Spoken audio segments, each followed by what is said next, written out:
사랑하는 성도 여러분, 한 주 어떻게들 보내셨습니까? 여러분들의 모습을 잘 한번 차근차근 돌아보시며 나의 모습은 어떠한지를 살펴보셨습니까? 욥의 모습과 나의 모습을 비교하면서 나는 어떤 마음을 품고 살아가는지, 내 중심 가운데는 어떠한 것들이 담기어져 있는지를 한번 잘 살펴보셨습니까? 그 결과는 어떻게 되셨습니까?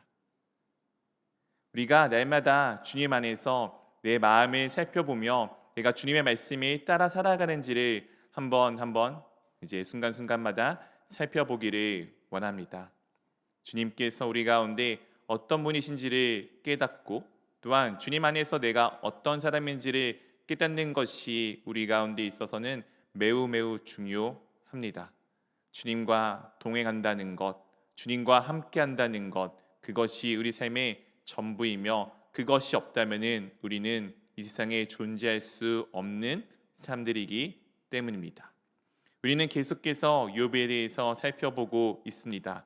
이 욥에 대해서 성경에서 이렇게 우리 가운데 말하여 주고 있습니다. 우리 함께 욥기 1장 1절 말씀 한번 같이 읽어보도록 하겠습니다. 우스 땅에 욥이라 불리는 사람이 있었는데 그 사람은 온전하고 정직하여 하나님을 경외하며 악에서 떠난 자더라. 욥이라고 불리는 사람이 있습니다. 이 사람은 온전하고 정직하여서 하나님을 경외하며 악에서 떠났던 사람입니다. 이 사람이 이렇게 하나님 앞에서 온전하고 경외하고 하나님을 따랐던 사람인데 그 삶 가운데 갑작스러운 어려움들이 닥치게 됩니다. 그 어려움이 닥치는 이유에 대해서는 성경에서는 정확하게 우리에게 알려주지는 않습니다. 그러나 그가 어려움을 겪게 되는 그 시작점이 어떻게 되는지는 우리 가운데 알려주고 있습니다. 욥기 1장 8절입니다. 여호와께서 사탄에게 이르시되 내가 내 종 욥을 주의하여 보았느냐 그와 같이 온전하고 정직하여 하나님을 경외하며 악에서 떠난 자는 세상에 없느니라. 하나님께서 하나님의 아들들이 함께 모이는 모임 가운데 찾아온 사탄에게 오늘 이 말씀을 하십니다. 너가 나의 종 욥을 주의하여 보았느냐. 이 주의하여 보다는 것은 마음에 담아둔다는 의미를 가지고 있습니다. 즉 사탄은 계속해서 이 의인인 욥을 바라보고 주목하여 보고 있었음을 하나님께서 알고 계신다는 것을 이 말씀을 통해서 우리가 조금은 알 수 있습니다. 하나님께서 욥에 대해서 이와 같이 말씀하여 주셨습니다. 그와 같이 온전하고 정직하여 하나님을 경외하며 악에서 떠난 자가 세상에 없다. 그러자 욥에 대해서 사탄이 까닭 없이 하나님을 경외할 것이냐라고 묻습니다. 9절입니다. 사탄이 여호와께 대답하여 이르되 욥이 어찌 까닭 없이 하나님을 경외하리이까. 하나님께서 욥에게 있어서 수많은 재물들을 수많은 것들을 수많은 복을 채워주셨기에 당연히 욥이 그 복된 삶 가운데 하나님을 경외하는 것이 너무나도 당연하다라고 오늘 사탄이 하나님께 말을 하고 있습니다. 그래서 하나님께서 이렇게 말씀하십니다. 우리 12절 말씀을 한번 같이 읽어보도록 하겠습니다. 여호와께서 사탄에게 이르시되 내가 그의 소유물을 다 내 손에 맡기노라. 다만 그의 몸에는 내 손을 대지 말지니라. 사탄이 곧 여호와 앞에서 물러가니라. 하나님께서 사탄이 욥에게 둘러져 있는 그것들을 치우면은 하나님을 경외하지 않을 것이다라고 하는 그 말을 인정하여 주셔서 사탄에게 그것을 하게끔 합니다. 대신에 하나님께서 그의 몸에는 손을 대지 못하게 하셔서 이 사탄이 정말 하나님의 그 허락함 가운데 기쁘게 나아가 사탄이 욥에 있는 모든 것들을 다 없애버립니다. 그렇게 그 모든 것들이 정말 순식간에 사라지는 그 마지막에 욥의 행동이 이와 같았습니다. 욥기 1장 20절 말씀 우리 한번 같이 읽어보도록 하겠습니다. 욥이 일어나 겉옷을 찢고 머리털을 밀고 땅에 엎드려 예배하며. 오늘 이 예배를 하면서 욥은 하나님께 대해서 내 입을 열어서 범죄하지 아니하였다라고 오늘 말씀 가운데 우리 가운데 전하여 주고 있습니다. 사탄이 시험하였던 그 시험을 욥은 통과한 것처럼 보입니다.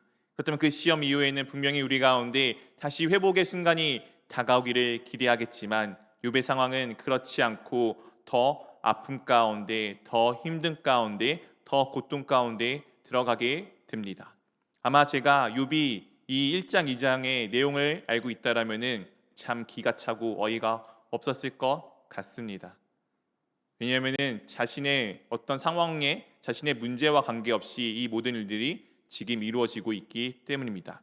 2장 1절에 이렇게 우리 가운데 말씀하여 주고 있습니다. 또 하루는 하나님의 아들들이 와서 요 앞에 서고 사탄도 그들 가운데 와서 요 앞에 서니, 이때 하나님께서 또다시 사탄에게 앞에서 물었던 질문을 동일하게 합니다. 우리 3절 말씀을 한번 같이 함께 읽어보도록 하겠습니다. 여호와께서 사탄에게 이르시되 내가 내 종 욥을 취하여 보았느냐? 그와 같이 온전하고 정직하여 하나님을 경외하며 악에서 떠난 자가 세상에 없느니라. 내가 나를 충동하여 까닭 없이 그를 치게 하였어도 그가 여전히 자기의 온전함을 굳게 지켰느니라. 하나님께서 다시 이 모인 사람들, 하나님의 아들들이 모여 있고 그 가운데 사탄이 왔을 때 앞에서 1장에서와 같이 동일하게 물어보십니다. 너가 내 종 욥을 주의하여 보았느냐? 그러자 사탄이 그 주의하여 보고 있다는 것을 하나님이 아신다는 것을 오늘 분명하게 말씀해 주시고 1장에서와 같이 동일하게 그와 같이 온전하고 정직하여 하나님을 경외하며 악에서 떠난 자가 세상에 없다라고 말씀하여 주십니다. 그리고 1장의 충동으로 인하여서 까닭없이 욥을 쳤음에도 그는 여전히 자기의 온전함을 굳게 지키고 있다라고 하나님께서 욥에 대해서 평가를 하여 주십니다. 그렇다면 당연히 욥에게 있어서는 복이 와야 되고 사탄은 떠나가야겠지만 사탄이 또다시 이런 말로 이제 하나님에게 말하게 됩니다. 우리 2장 4절, 5절, 2절의 말씀을 한번 같이 읽어보도록 하겠습니다. 사탄이 여호와께 대답하여 이르되 가죽으로 가죽을 바꾸오니 사람이 그의 모든 소유물로 자기의 생명을 바꾸올지라. 이제 주의 손을 펴서 그의 뼈와 살을 찢어서 그리하면 틀림없이 주를 향하여 욕하지 않겠나이까. 사탄이 그것에서 그치지 않고 욥의 몸을 상하게 한다면은 그가 분명히 하나님에 대해서 욕을 할 것에 대해서 말을 지금 하고 있습니다. 하나님께서 그것에 대해서 인정하셔서 그렇게 그에게 사탄에게 또 욥을 맡기게 됩니다. 6절 말씀입니다. 여호와께서 사탄에게 이르시되 내가 그를 내 손에 맡기노라. 다만 그의 생명을 해하지 말지니라. 사탄이 원하는 대로 하나님께서 그 사탄에게 욥의 몸을 맡기십니다. 하지만 생명은 그에게 맡겨놓지 아니하십니다.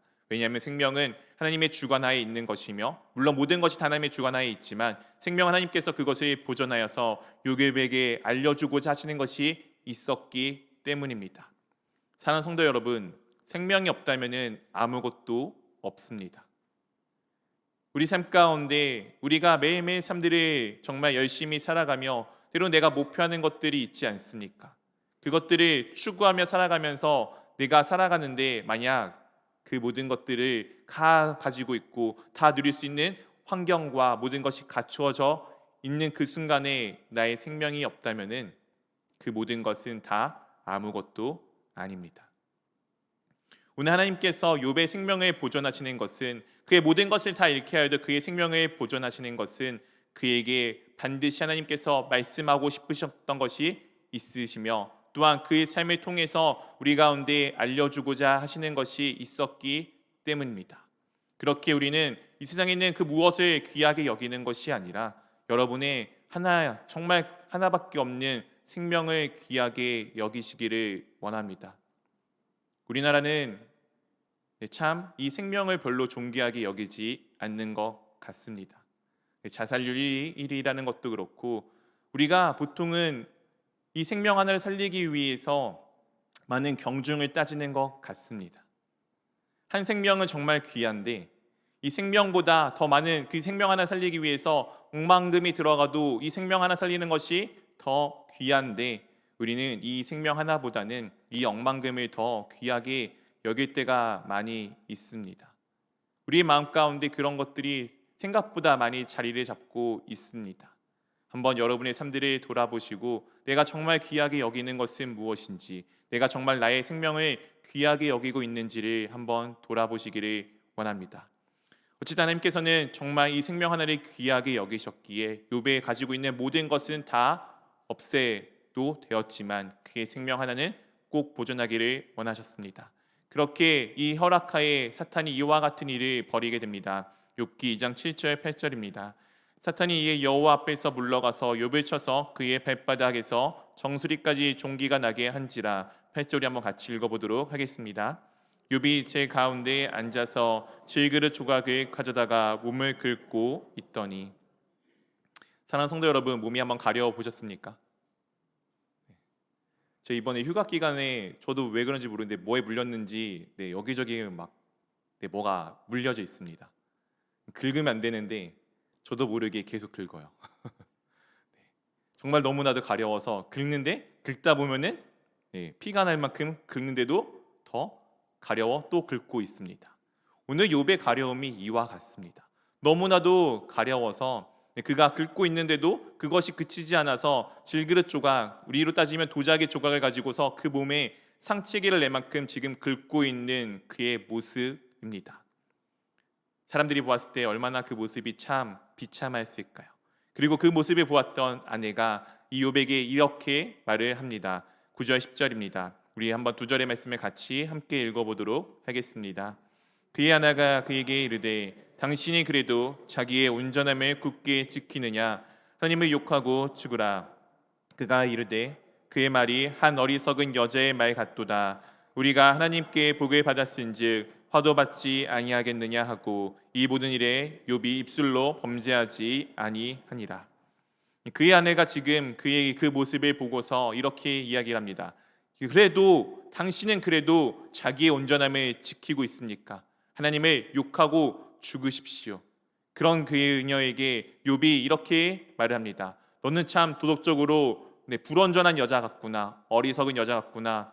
우리는 하나님께 복을 받았은즉 화를 받는 것도 당연한 것 아니겠느냐라고 고백을 하며 하나님 앞에 입술로 범죄하지를 않았습니다.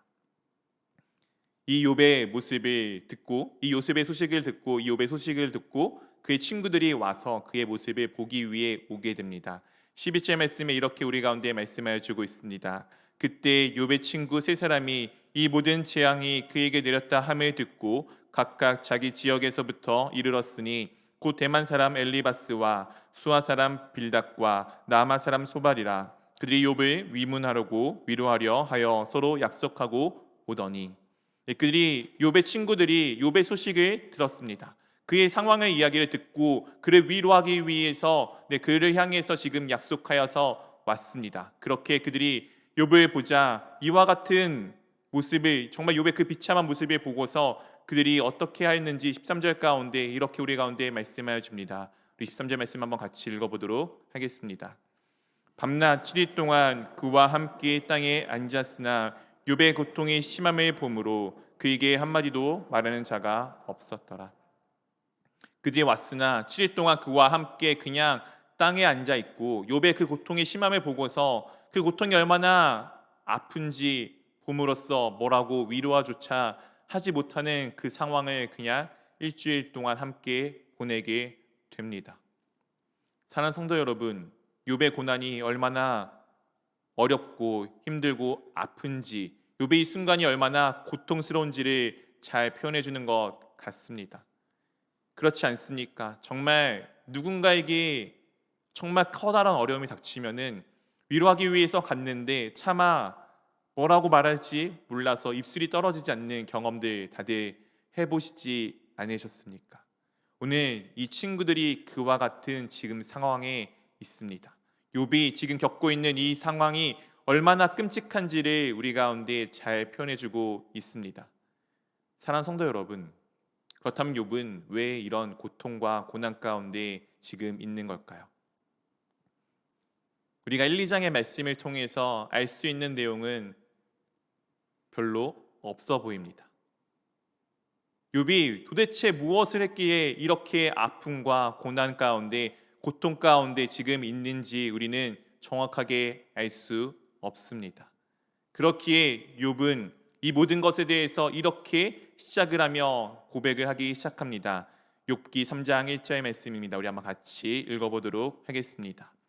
그 후에 욥이 입을 열어 자기의 생애를 저주하니라. 욥이 3장에서는 자기가 태어나지 말 것에 대해서 계속 끊임없이 이야기를 함으로써 시작이 됩니다. 그렇게 3장부터 수많은 이 친구들과의 대화를 오고 가면서 그들이 계속 대화를 주고받습니다. 친구들은 계속해서 너는 분명히 어떠한 잘못이 있을 것에 대해서, 욥의 잘못이 있을 것에 대해서 계속 알게끔 하기 위해서 대화를 합니다.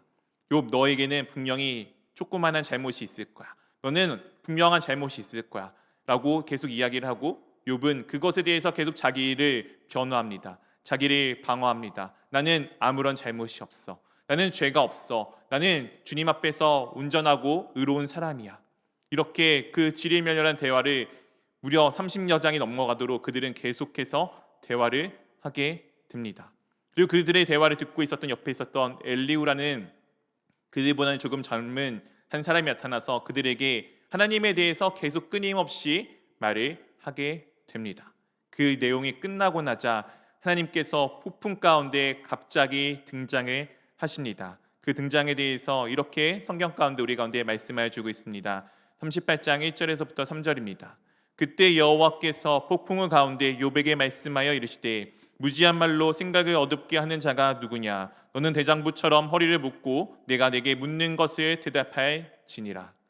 하나님께서 갑자기 폭풍우 가운데 나타나셔서 욥에게 말씀하십니다. 너가 지금 내가 묻는 것에 대답을 하여 보아라고 말씀하십니다. 그렇다면 우리는 이 내용들, 앞에 있는 내용들을 놓고 하나님께서 욥에게 묻는 질문에 기대할 것은 욥이 어떤 일들을 잘못했는지를 알게끔 하는 것이다라고 볼 수 있겠지만, 놀랍게도 하나님께서 하시는 질문은 그와 같지 않습니다. 4절에 이렇게 우리 가운데 말씀하여 줍니다. 내가 땅에 기초를 놓을 때에 내가 어디 있었느냐? 내가 깨달아 알았거든 말할지니라. 이렇게 질문을 하시고 난 다음에 하나님께서 계속 자신이 무언가 할 때 너는 어디 있었고 네가 무엇을 할 때 너가 아는 것이 있느냐라고 하나님께서 계속해서 욥에게 질문을 하여 주십니다. 그리고 나서 종반에 가서 이와 같은 내용으로 그 내용들을 하나님께서 하시는 대화를 마무리 짓고 있습니다. 욥기 41장 1절입니다. 우리 한번 같이 읽어보도록 하겠습니다. 내가 낚시로 리워야단을 끌어낼 수 있겠느냐? 노끈으로 그 혀를 맬 수 있겠느냐? 리워야단은 옛날 성경에는 악어로 번역되어 있던 동물입니다. 정확히 리워야단은 바다의 괴물입니다. 우리가 생각할 때는 용과 같은 종물 아니면은 어떤 그런 악마와 같은 형상을 가지고 있는 동물이다라고 보시면은 좋을 것 같습니다. 어쨌든 하나님께서 지금 갑자기 욥에게 너가 내가 묻는 것에 대답하다라고 하신 다음에 무엇을 만들 때, 너가 무엇을 세울 때, 어떤 것을 하실 때 너가 그것에 있었는지 알고 있는지를 물으신 다음에 마지막에 질문이 리워 야단이는 내가 깰 수 있냐라고, 지금 내가 그를 조정할 수 있느냐라고 묻습니다. 그것에 대해서 하나님께서 이렇게 리워 야단에서 평가해 주십니다. 33절, 34절 두 절의 말씀을 한번 같이 읽어보도록 하겠습니다. 세상에는 그것과 비할 것이 없으니 그것은 두려움이 없는 것으로 지음을 받았구나. 그것은 모든 높은 자를 내려다보며 모든 교만한 자들에게 군림하는 왕이니라. 리워야단에 대해서 이렇게 평가를 하시고 나자 하나님의 하시는 말씀이 끝이 나게 됩니다. 그리고 오늘 읽었던 이 1절 말씀부터가 오늘 욥이 대답하는 내용입니다. 이 내용을 듣고 난 다음에 욥이 갑자기 대답을 합니다. 참 이상한 일 아닙니까? 욥이 지금 고통 가운데 있습니다. 친구들과 너가 잘못한 게 있어 없어를 공방전을 주고받으면서 그렇게 열심히 대화를 하였습니다. 그리고 엘리후란 사람이 나타나서 하나님께서 이렇게 하실 수밖에 없었던 이유를 자기 나름대로 열심히 설명을 하여 주었습니다. 그렇다면 그들의 이야기를 하나님께서 분명히 다 들으셨을 것이고 욥의 고통에 대해서 그 이유와 시작을 다 알고 계실 것인데, 하나님께서는 분명히 욥에게 그 이유를 설명해 주셔야 하겠지만 놀랍게도 하나님께서는 욥에게 그것을 설명해 주시지 않습니다. 그냥 하나님 자신이 누구이며 얼마나 위대한지를 그냥 욥에게 말씀하여 주셨습니다. 여러분 납득이 되십니까? 여러분들 세상을 살아가다 보면은 고통받을 때가 있지 않습니까? 때론 누군가 내 옆에 있는 사람들이 나를 괴롭힐 때가 있지 않습니까? 막 괜히 그 괴롭힘을 막 당하다 보면은 알고 싶잖아요. 그것을 왜 그렇게 하는지, 나를 왜 괴롭히는지 그 이유를 알고 싶지 않습니까? 그리고 때로는 그 이유를 알게 되었을 때 정말 어떨 때는 그 이유를 들음으로 인하여서 그 상황이 이해가 되고 넘어갈 때도 있지 않습니까? 오늘 하나님께서 욥에게 알려주실 것은 아마 욥은 그런 내용들을 기대하였을지 모르겠습니다. 그리고 우리도 동일하게 그런 내용들을 기대하였을지도 모르겠습니다. 하지만 하나님께서는 그 내용에 대해서 말씀하여 주시는 것이 아니고 그냥 하나님 본인이 누구인지를 우리 가운데 말씀하여 주십니다. 그런데 놀랍게도 그 말씀이 들었던 욥의 반응이 이와 같습니다. 욥기 42장 6절 말씀 우리 한번 같이 함께 읽어보도록 하겠습니다. 그러므로 내가 스스로 거두어 드리고 티끌과 제 가운데에서 회개하나이다. 사랑하는 성도 여러분, 욥은 하나님께서 말씀하셨듯이 분명히 온전하고 정직하고 하나님을 경외하여서 악을 떠났던 의인입니다.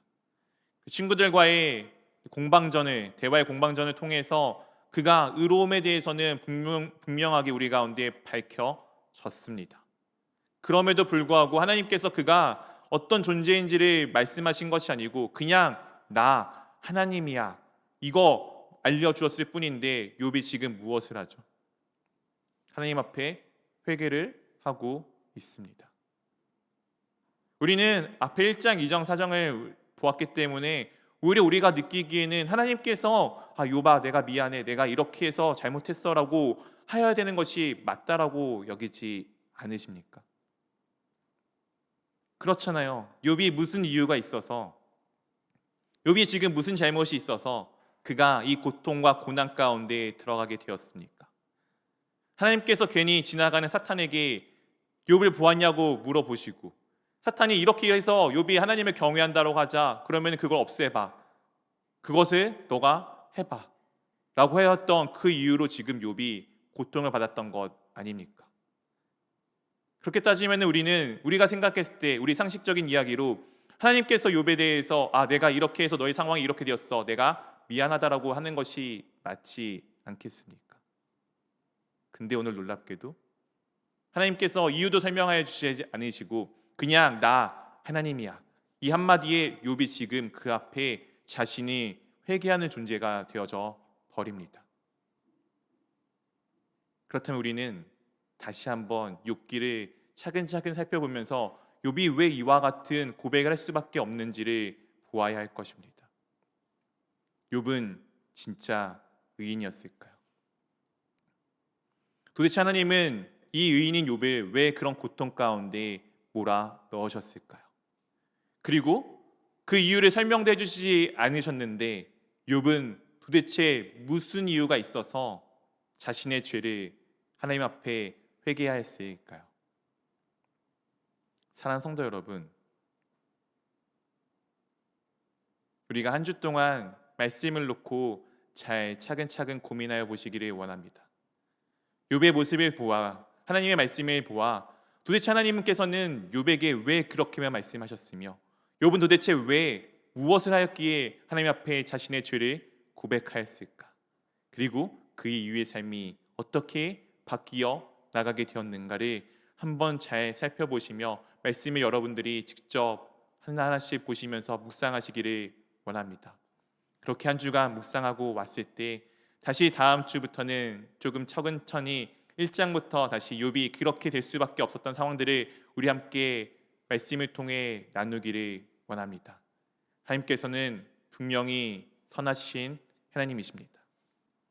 오늘 말씀만 놓고 봤을 때 우리 가운데는 그것이 이해가 되지 않아요. 오늘 말씀만 놓고 봤을 때는 하나님께서는 전능하신 하나님이시기에 절대 지존자이시기에 그 지존하심을 자신의 멋대로 쓰신 것처럼밖에 보이지 않습니다.